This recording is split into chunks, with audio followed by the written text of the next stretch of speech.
Welcome to big TV. మనసులో ఒకటి, మోమాటానికి మరొకటి మాట్లాడడం ఆయనకి చేత కాదు. ఎమ్మెల్యేగా, ఎంపీగా, మంత్రిగా తెలుగు రాష్ట్ర రాజకీయాల్లో ఎవరికి తలవంచిన నైజం అయింది. మనతో జేసీ దివాకర్ రెడ్డి గారు ఉన్నారు. దివాకర్ రెడ్డి గారు నమస్తే. సార్ ఎలా ఉన్నారు? బాగానే ఉన్నా. వయసు వచ్చింది, దాంతోపాటు కొంత ఆరోగ్యం కూడా చెడిపోతూ ఉంది. కానీ తప్పదు, ఇవన్నీ జీవితంలో ఎదుర్కొంటున్నాం. సార్ అనేక ఎన్నికలను చూశారు మీరు. మన జరిగిన 24 ఎన్నికలను చూశారు. ఒక మార్పు కనిపించింది. ఈ మార్పు ఎలాంటి మార్పు అని అనుకుంటున్నారు మీరు? ఒకరి మీద ప్రేమ కాదు, ఒకరి మీద పగతో చేసినటువంటి ఎన్నికగా అనిపిస్తుంది. పోలింగ్కి రావడంలోనే అర్థమవుతుంది. ఎక్కడెక్కడి నుంచో వందలు వేలు లక్షల రూపాయలు ఖర్చు పెట్టుకుని వచ్చి ఓటేసిపోయారు. అంటే ఈ గవర్నమెంట్ ఉండకూడదు, ఈ ముఖ్యమంత్రి ఉండకూడదు అనే దృఢ నిశ్చయంతో వచ్చారు. కాబట్టి ఆ రకంగా జరిగింది తప్ప వేరే కాదు. గవర్నమెంట్ యాంటీ చూపించారు. సార్ మీరు ఇంట్లో అంత కసిగా వేశారు ఓట్లు. అంటే 164 సీట్లు 175కి అంటే ఒక చిన్న విషయం కాదు. అంతకుముందు 2019లో 151 సీట్లు అంటే ఒక రికార్డుగా పెద్దగా చెప్పుకున్నారు ఉన్నది. అంత కసి ప్రజలకు ఎందుకు వచ్చిందంటారు? ఆయన యాటిట్యూడ్ వల్ల, ఆయన యొక్క ప్రవర్తన వల్ల, ఆయన యొక్క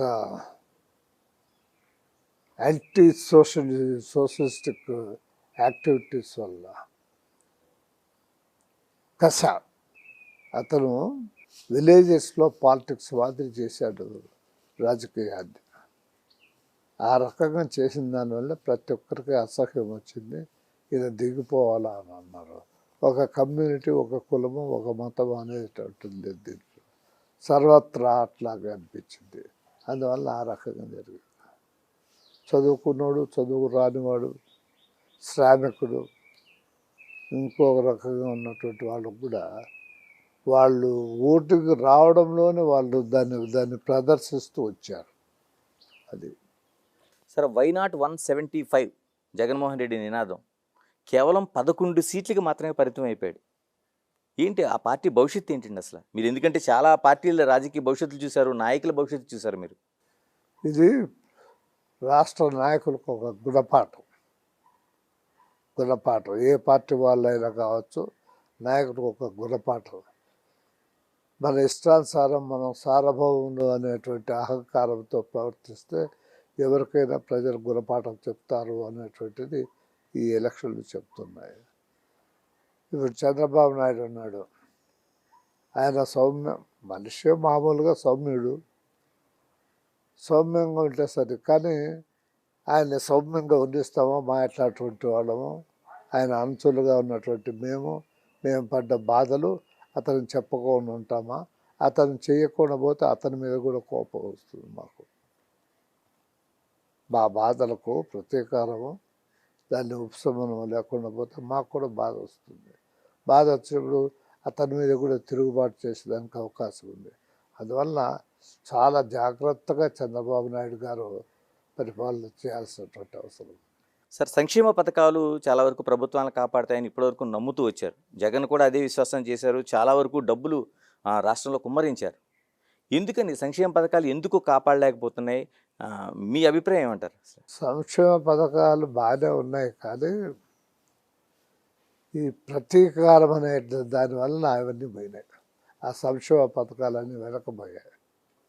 ప్రతిదానికి ప్రతీకారం తీసుకోవాల్సినటువంటి ఆకాంక్ష అతనిలో ఎక్కువ ఉన్నది.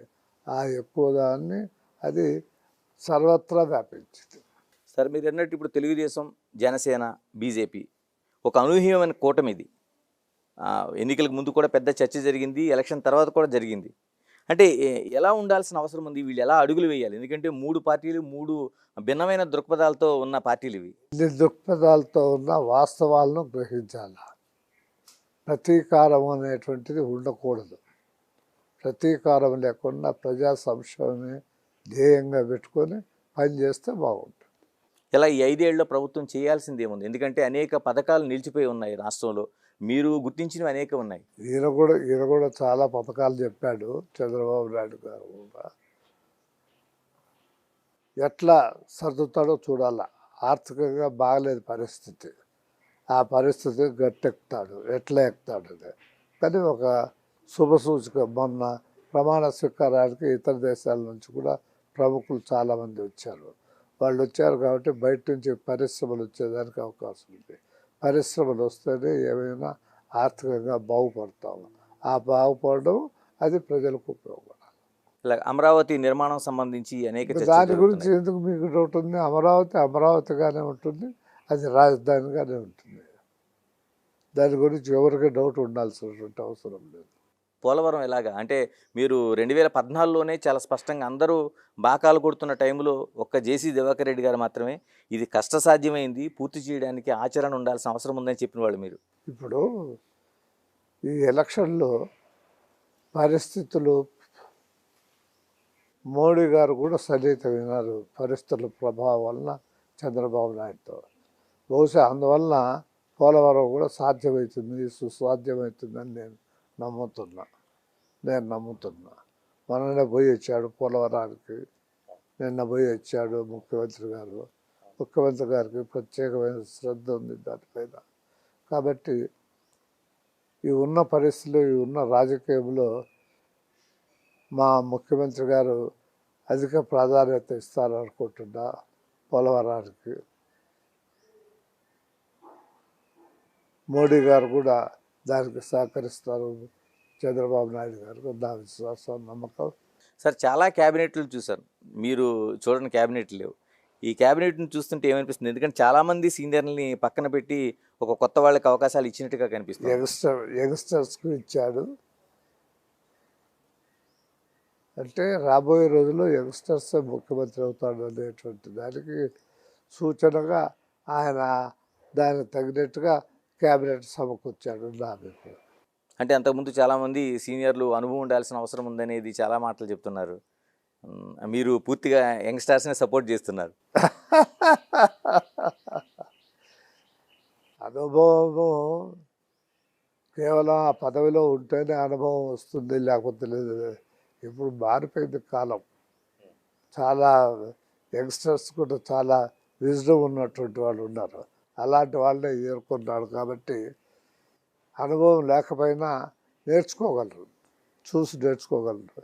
సెక్రటరీలు ఉన్నారు సహాయ సహకారాలు అందించడానికి. వాళ్ళ సహాయం తీసుకుంటే వస్తుంది. సరే, ఇప్పుడు ఎన్డీఏలో ఒక భాగస్వామిగా తెలుగుదేశం పార్టీ ప్రయాణం చేస్తుంది అంటున్నా. రెండోది కీలకమైన స్థానాల్లో ఉన్నారు వాళ్ళు. ఎందుకంటే వాళ్ళ మెజారిటీ అవసరం ఎన్డీఏ ప్రభుత్వానికి. బీజేపీకి మెజారిటీ లేదు కాబట్టి ఎలా మన రాష్ట్రానికి రావాల్సిన నిధులు కావచ్చు, మీరు అన్నట్టు పోలవరం కావచ్చు, ఇవన్నీ సమకూరే అవకాశం ఉందా? అవకాశం ఉంది. కీలకమైన స్థానంలో ఉన్నారు చంద్రబాబు నాయుడు గారు. చంద్రబాబు నాయుడు గారిని అంత సులభంగా తోసిపుచ్చలేడు నరేంద్ర మోడీ గారు. కాబట్టి కొంత సాధ్యమవుతుంది.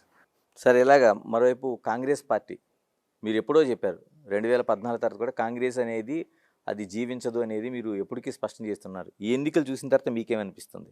కష్టం. కాంగ్రెస్ పార్టీ సరైన లీడర్షిప్ లేదు. రాష్ట్రాలలో సరైనటువంటి లీడర్షిప్ లేదు. రాష్ట్రాల్లో లీడర్షిప్ పెంచాల్సినటువంటి అవసరం ఉంది కాంగ్రెస్ పార్టీకి. పెంచితే మంచిది. మరి షర్మిలని తీసుకొచ్చారు, పిసిసి అధ్యక్షురాలుగా షర్మిలని తీసుకొచ్చారు.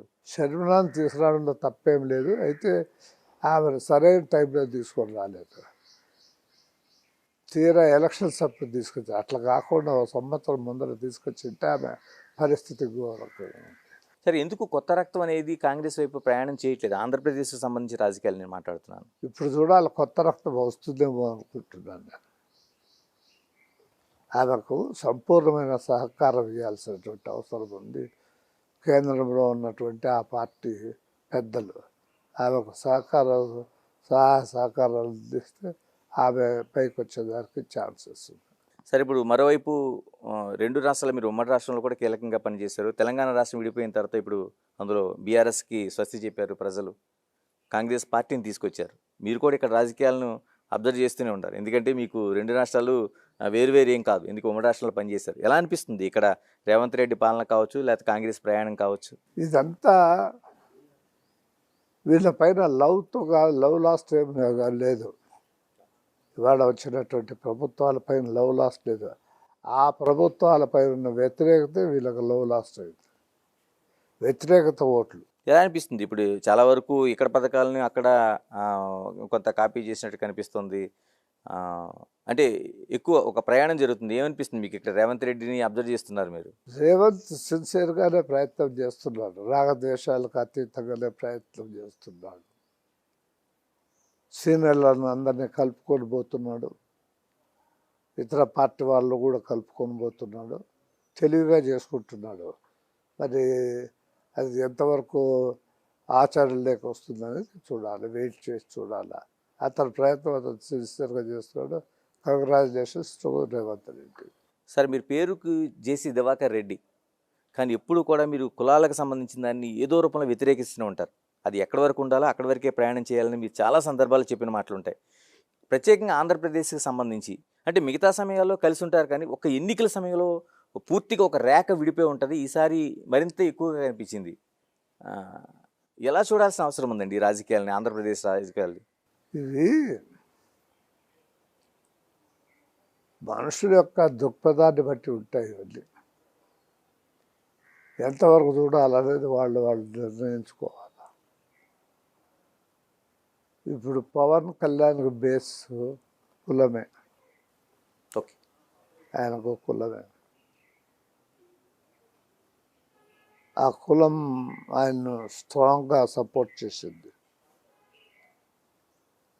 అది కానీ అతను కులంతో పోతాడా లేకపోతే ఇష్యూస్తో పోతాడా అనేది ఇంకా కొంతకాలం పోయి చూడాలి, మరి వెయిట్ చేసి చూడాలి. పద్మనాభం ఉన్నాడు, ఆయన కులమే. ఇప్పుడు పద్మనాభ రెడ్డి అనిగా మార్చుకుంటారని చెప్పారు. అదే అన్నాడు ఆయన మార్చుకునేది లేదు, పెట్టేది లేదు, మార్చుకోవాలని ఎవరు కోరుకోవటం లేదు. ఆయన కులాన్ని బేస్ చేసుకునే వ్యవహారం నడిపాడు. పవన్ కళ్యాణ్ ఆ రకంగా కనపడటంలే. ఇష్యూస్ పైన, ప్రజా సంక్షేమం పైన ప్రయాణం చేయాలనేటువంటి ఉద్దేశంతో ఉన్నట్టుంది. కులాన్నే గణనీయంగా తీసుకొని కులం అండతో పైకి రావాలన్నట్టుగా కనపడటం లేదు. ఆ రకంగా ఉంటే మంచిదే. సరే, ఎప్పుడు కూడా మీరు పదవిలో ఉన్నా లేకపోయినా ఎప్పుడు కూడా ఏదైనా మాట్లాడడానికి ఏ మాటం మొహమాటం పడరు ఉన్నది. ఎందుకంటే ఏ నాయకుడికి మీరు వంత పడలేదు, ఉన్నది స్ట్రైట్గా చెప్పడమే మీ లక్షణం. మరి ఇలాంటి మనస్తత్వం మీ ఈ రాజకీయ భవిష్యత్తుకి ఏమైనా నష్టం చేసిందండి ఏమైనా? నేను రాజకీయాల నుంచి ఆల్మోస్ట్ వాళ్ళు విరమించుకున్నట్టే. కాదు, గడిచిన రాజకీయాల భవిష్యత్తుకి సంబంధించి కొన్ని నష్టాలు కూడా జరిగినాయి, జరగకుండా ఎట్లుంటాయి. దొంగ అంటే సహించారు. దొంగను కూడా గారు అంటేనే ఆయన అంత శాంతిస్తాడు. అట్లా కొన్ని దానివల్ల నష్టాలు జరిగినాయి నాకు, కానీ దానికి నేనే పశ్చాత్తపడటంలే. జీవితంలో అన్నీ జరుగుతూ ఉంటాయి. సార్, చాలామంది సీఎంలను చూశారు మీరు, ఆ క్యాబినెట్లో మీరు పనిచేశారు కూడా ఉన్నది. అంటే ఏదైనా తప్పు జరిగితే వేలెత్తి చూపించడానికి అసలు ఇప్పుడు కూడా మీరు సందేహించలేదు. ఎలా సాధ్యమైందండి? ఎందుకంటే ఎక్కడో చోట ఒక మొహమాటం అనేది మనకి వెంటాడుతూ ఉంటుంది రాజకీయాల్లో ప్రత్యేకంగా. నేను ఈ మంత్రి పదవి అనేది శాశ్వతం అని ఎప్పుడు భావించలేదు. It is only temporary gap అనే ఆలోచన చేసేవాడిని. కాబట్టి నేను నిర్మోహమాటంగా నిష్కలకంగా ముఖ్యమంత్రులతో మాట్లాడేటువంటి వాడిని. తర్వాత అపార్ట్ దట్ కరప్షన్ గురించి కూడా నా పైన కేసులు లేవు, కరప్షన్ లేదు, కాబట్టి భయం లేకుండా మాట్లాడేవాడిని. కరప్షన్ ఉంటే భయపడేవాడిని. సార్, ఉన్న సీనియర్ నాయకుల్లో కొద్ది మందిని వేళ్లపైన లెక్కేసుకుంటే జేసీ దివాకర్ రెడ్డి గారు ఒకరు. ముఖ్యమంత్రి కావడానికి అన్ని అర్హతలు ఉన్నాయనేది పబ్లిక్ నుంచే వస్తున్నది. ఎందుకు ఆ పీఠాన్ని మీరు దగ్గరగా ఎందుకు చేరుకోలేకపోయారు? ఇప్పుడు పైరవి ఒకటి, అదృష్టం ఒకటి, రెండు ఉండాలా. నేను అనుకుంటా అదృష్టం లేదు అని అనుకుంటా. నేను ఎవరిని నిందించడం లేదు దీంట్లో. లక్ ఉంటే అదంతకదే వచ్చి ఉండేది, లక్ లేదు కాబట్టి రాదా. That's all. లక్ రాసి పెట్టి ఉండాలి. అదృష్టం నమ్ముతారు. నమ్ముతా. అంటే జేసీ దివాకర్ రెడ్డి గారి ప్రయాణం ఇంతవరకు అదృష్టం పైన ప్రయాణించిందంటారు. అంతే నా నమ్మకం అది. సరే ఎలాగా అంటే అనంతపురం తాడిపత్రిలో జేసీ దివాకర్ రెడ్డి గారు ఒక సింహంలాగా అలాగే భావిస్తారు అక్కడ. ఎందుకంటే ఆ పరిస్థితి మేము దగ్గర నుండి కూడా చూసాం. ఇప్పుడు అలాంటి ఆ, దివాకర్ రెడ్డి గారు ఈ రోజున ఊరు విడిచిపెట్టి రావాల్సిన పరిస్థితులు కల్పించారు. ఎలా చూడాల్సిన అవసరం ఉంది నాకే రాజకీయాలు? ఊరు విడిచిపెట్టిన పరిస్థితులు ఏమి లేవే లేవే ఎవరు లేరు ఇప్పుడు. ఉన్న వాళ్ళందరూ ఏదో కేసుల్లో ఇరుక్కపోయారు. ఏదో ఇప్పుడు ఎలక్షన్లకు ముందర చేసింటే అది ఒక రకంగా ఉండేది. ఎలక్షన్లు అయిపోయిన తర్వాత ఆ కేతిరెడ్డి వాళ్ళు ఏదో పోయి రాళ్ళు వేయడము మళ్ళా మా వాళ్ళు దానికి ప్రతీకారంగా చేయడంతో ఉన్న వాళ్ళందరూ జైలు పాలయ్యారు. ఎవరు లేరు కాబట్టి అందరూ కేసుల్లో ఉన్నారు కాబట్టి పోలేదు అంతే తప్ప నాకేం బాధ కలిగించేటువంటి పరిస్థితులు ఏం లేవు. నేను ఊరు విడిచిపెట్టాల్సినటువంటి పరిస్థితులు లేవు అక్కడ. సార్ 2019 ఎన్నికలకు ముందే మీరు చాలా సందర్భాల్లో మాట్లాడారు బహిరంగంగానే. జగన్మోహన్ రెడ్డి గాని వస్తే అది చచ్చేటి లాంటి పరిస్థితే వస్తుంది అనేది మీరు ముందుగానే కాషన్ చేశారు. ఎందుకని అంత అంటే ముందుగా ఎందుకు అంత కాషన్ చేయగలిగారు? నాకు రాజశేఖర్ రెడ్డి గుడ్ ఫ్రెండ్. రాజశేఖర్ రెడ్డి చెప్పేవాడు ఈయన మనస్తత్వం ఎట్లాంటిది అనేది. ఈయన వాళ్ళ తాతకు తప్ప ఎవరికి మాట వినేవాడు కాదు. జగన్మోహన్ రెడ్డి గారు వాళ్ళ తాత మాట తప్ప ఎవరికి మాట వినేవాడు కాదు. కొంత మూర్ఖత్వం పట్టుదల ఉండేటువంటి వ్యక్తి కాబట్టి ఇది వస్తుందని ఊహించాను అంతే. దానికి నా ఊహ కారణం రాజశేఖర రెడ్డి గారు. సరే మీరు విజయభాస్కర్ రెడ్డి గారితో పోరాడారు, రాజశేఖర రెడ్డితో పోరాడారు, అడ్జస్ట్ అయ్యారు. ఎందుకు ఇక్కడికి వచ్చేప్పటికి జగన్మోహన్ రెడ్డితో ఎందుకు అడ్జస్ట్ అయిపోయారు?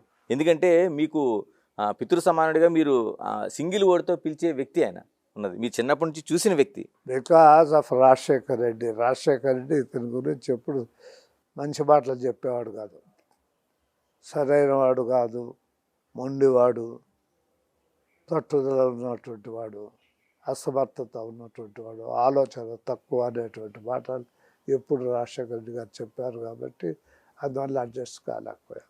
అలాగే ఇప్పుడు వరకు చాలా అక్రమ కేసులు చూసాం మనం అనేక చోట్ల. తర్వాత అనేక బైండ్ ఓవర్ కేసులు, వాళ్ళని జైల్లో పెట్టడం. ఇప్పుడు ప్రభుత్వం మారింది, దీనిపైన అంటే ఒక మీ కుటుంబమే కాదు లేకపోతే మీ అనుచరగణమే కాదు, రాష్ట్ర వ్యాప్తంగా అదే పరిస్థితి మనకి చూసాం. మీరు ఇప్పుడు వచ్చిన ప్రభుత్వాన్ని, ముఖ్యమంత్రిని ఏం డిమాండ్ చేయబోతున్నారు? నేనైతే ఏమి డిమాండ్ చేసేది లేదు.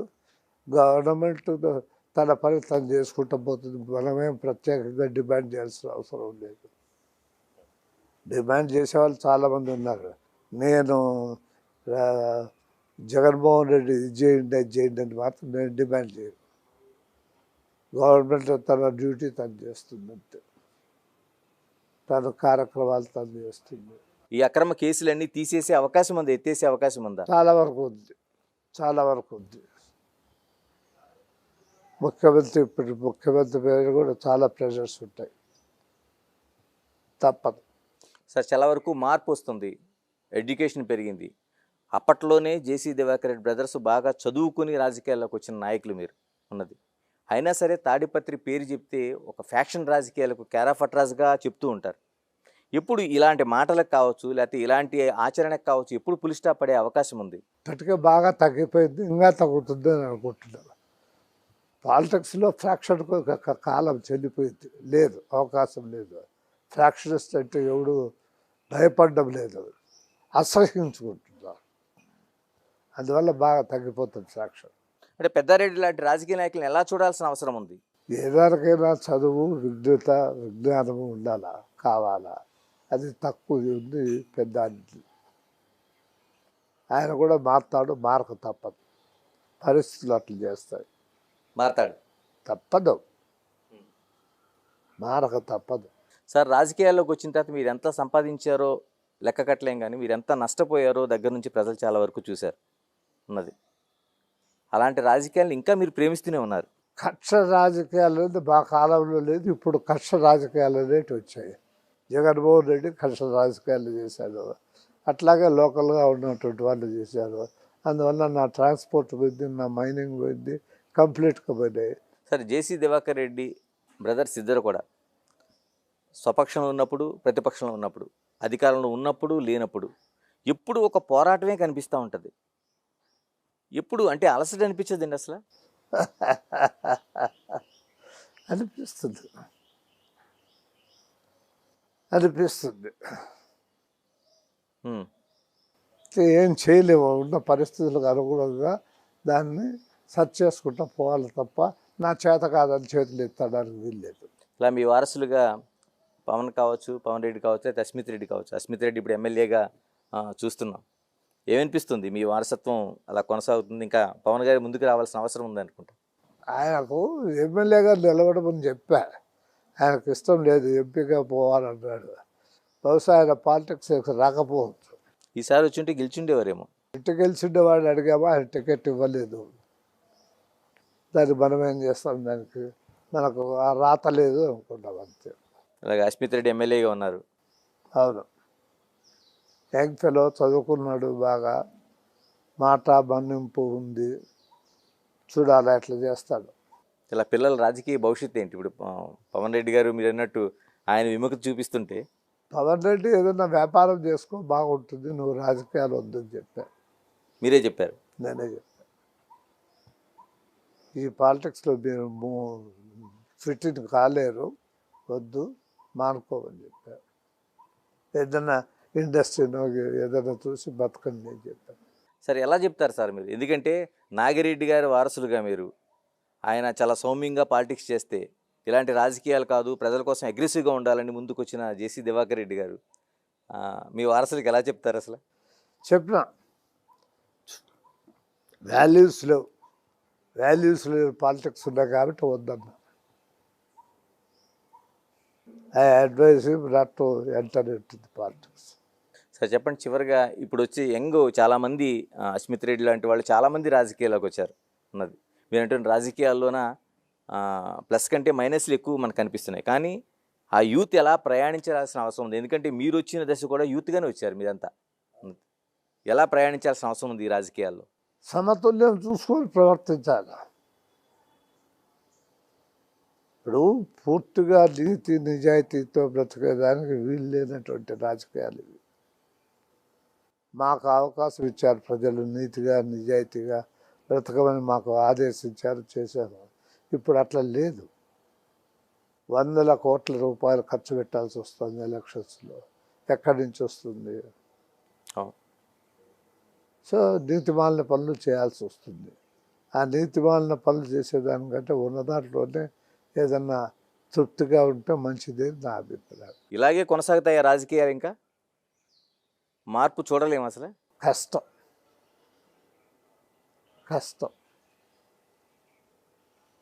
ప్రతిదీ డబ్బుతో పోలుస్తున్నారు కాబట్టి కష్టం. చంద్రబాబు నాయుడు కోసం చెప్పండి. ముఖ్యమంత్రిగా 4వ సారి ప్రమాణ స్వీకారం చేసి ప్రయాణం చేస్తున్నాడు. ఆయన 70 ఏళ్ళ పైబడిన వయసులో ఉన్నది. ఎలా సాగబోతుంది అంటారు ప్రయాణం ఇప్పుడు? ఆయన ప్రయాణం బాగానే సాగుతుంది. మెచ్యూరిటీ ఉంది అతనిలో, ఆలోచన ఉంది, ప్రజలు అనేటువంటి మనస్తత్వం ఉంది. కేవలం ఏదో తను పట్టిన కుందేటికి 3 కాళ్ళు అనేటువంటి వాడు కాదు. సమయానుకూలంగా, సందర్భంగా ప్రజలకు ఏది మంచిది చేస్తే బాగుంటుంది అనే ఆలోచన ఎప్పుడూ ఉంటుంది కాబట్టి అతను సక్సెస్ఫుల్ అవుతాడు. నా అభిప్రాయం అతను కూడా 5 ఏళ్ళు పోకపోవచ్చు అని నా అభిప్రాయం. ఎలా అంటారు? ఎందుకని? పరిస్థితులు ఆ రకంగా తీసుకొస్తాయేమో అని. ఆయనే స్వచ్ఛందంగానే వదులుకుంటాడేమో అని నా అభిప్రాయం. Either he may go to central or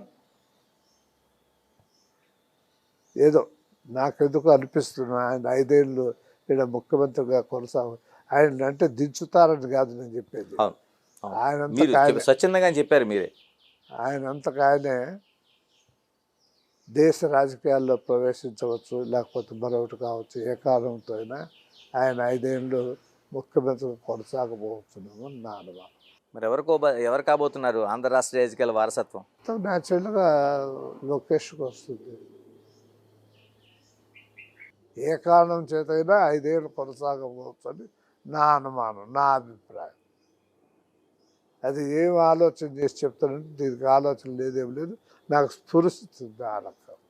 ఇలా పవన్ కళ్యాణ్ చూస్తున్నారు. ఆయన రాజకీయ ప్రవేశం దగ్గర నుంచి ఈ రోజున 21 స్థానాలకు 21 స్థానాలు విజయం సాధించే వరకు చూశారు. ఎలా ఉండబోతుంది ఆయన ఆలోచన, ఆయన ప్రయాణం ఎలాగా మీరు? ఆయన ఎట్లా ఉంటాడో కూడా తెలియదు నాకు, ఆయన గురించి ఏమీ తెలియదు నాకు. తెలియనప్పుడు నేను కామెంట్ చేసేది ఎట్లా? ఇంకో నెల పోతే కామెంట్ చేయొచ్చు. ఆయన పరిపాలన, ఆయన విధానాలు ఎట్లా ఉంటాయని చూసి. ఆయన కూడా నేను అనుకుంటున్నా బహుశా ఆయన కూడా చాలా కాలం ఈ రాజకీయాల్లో ఉండకపోవచ్చునేమో అని. ఎందుకంటే ఆయనకు ఆర్థికంగా సినిమాలే బెటర్, ఈ రాజకీయాల్లో కంటే కూడా దాంట్లోనే బెటర్గా ఉంటుంది కాబట్టి ఆ రకంగా ఆలోచన చేస్తాడేమో ఆయన అని నేను అనుకుంటున్నాను. సార్, చివరిగా చెప్పండి, 4 దశాబ్దాల పాటు ప్రజలకి, అంటే కేవలం అనంతపురం తాడిపత్రి కాదు, తెలుగు రాష్ట్రాల్లో కూడా మీరు ప్రజాసేవకి అంకితం అయ్యారు. అలాంటి జేసీ దివాకర్ రెడ్డి గారు ఇప్పుడు అనారోగ్య కారణాలు తాత్కాలికమే అనుకుంటున్నాను, భవిష్యత్తు ఏంటి అసలు? No politics. ఆరోగ్యం బాగున్నా బాగలేకపోయినా నో పాలిటిక్స్, విశ్రాంతి అంతే, రిటైర్డ్. సార్, మీరు నిండు ఆరోగ్యంతో ఎప్పుడు ఈ విధంగానే ఉండాలని, ఎందుకంటే మీరు అనుభవించిన పదవులు లేవు, ఆరోగ్యం మీరు 2 అదృష్టాన్ని నమ్ముతారు. వీటన్నిటితో మీ నడక ఎప్పుడు ఇలాగే కొనసాగాలని మనస్ఫూర్తిగా బిగ్ టీవీ కోరుకుంటుంది. Thank you. ఇది అంటే రాష్ట్రంలో రాజకీయాలు జరగచ్చు, కానీ కక్షపూరిత రాజకీయాలు ఎప్పుడు కూడా ప్రజలు గుణపాఠం చెప్తారనేది జేసీ దివాకర్ రెడ్డి గారు స్పష్టం చేస్తున్నారు. మరోవైపు ఏదైతే ఒక మెజారిటీ ఇచ్చారో ప్రజలు, దాన్ని ఆచరణ రూపంలో తీసుకెళ్లాల్సిన అవసరం ఉందనడంతో పాటు తాను రాజకీయాలకు వచ్చే ఆలోచన, అలాంటి ప్రసక్తి లేదనేది మరోసారి స్పష్టం చేస్తున్నారు. Signing off, this is Ganesh.